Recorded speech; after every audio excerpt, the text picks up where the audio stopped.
So today we're going to talk about powers of I. So if you remember, I is the square root of -1. Okay, so I to the first is the square root of -1, which is just I. I squared is the square root of -1 squared, which the squared and the square root cancel each other out and just leave -1. I cubed is the same as I squared times I. So I squared is -1 times I is -I.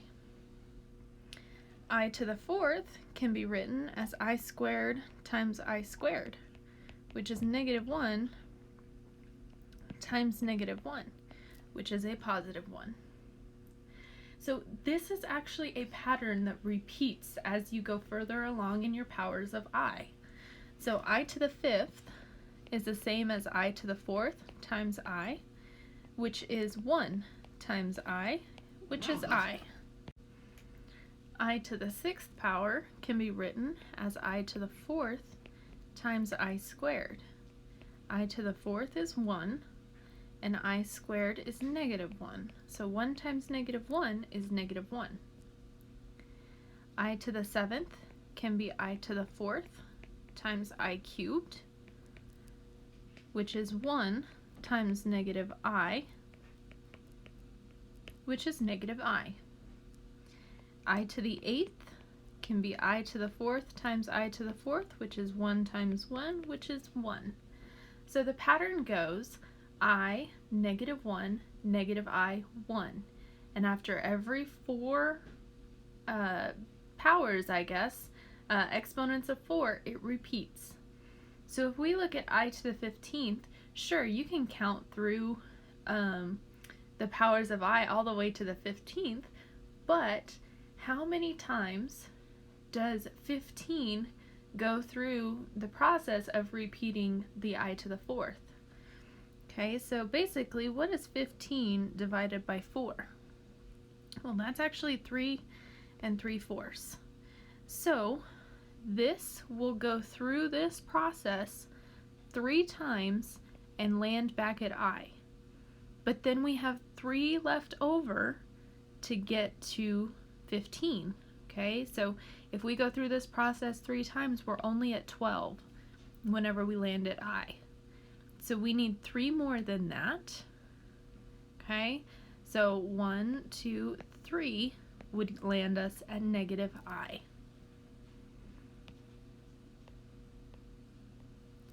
Which is I to the 15th power. So we can also rewrite this. Another way to rewrite it is in terms of I to the fourth. So we go through I to the fourth 3 times. That's that pattern that we go through, sorry. And then left over is I to the third. Okay, so this ends up being 1 times -I, which is where we get the -I from. So let's look at I to the 62nd power. So how many times does it go through this pattern of 4? So 62 divided by 4 is 15 2/4. So it goes through the process 15 times. So I can rewrite this as I to the fourth to the 15th power. Well, then I have 2 more powers until I get to 62. Because 4 times 15 is 60, and so I just need 2 more to get to 62. So this would be 1 times -1, which is -1. So now let's talk about multiplying powers of I.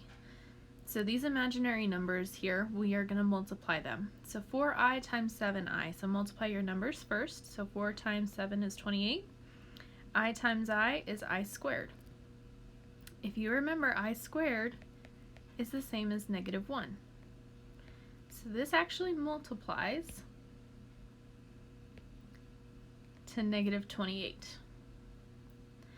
If you look at number 2 here, -4i times 2i times -9i. So take your numbers first. Negative 4 times 2 times negative 9 is a positive 72. And then you have I times I times I, which is I cubed. So I cubed is the same as negative I. So I have 72 times negative I, which is negative 72I. If you look at the square root one here, take out your i's first. So if you remember, anytime we are trying to take the square root of a negative number, the negative comes out as an I. So we can multiply the outside numbers, or i's here in this case, and then we can multiply the inside numbers. So I times I times I is I cubed. 24 times 3 times 2 is 144.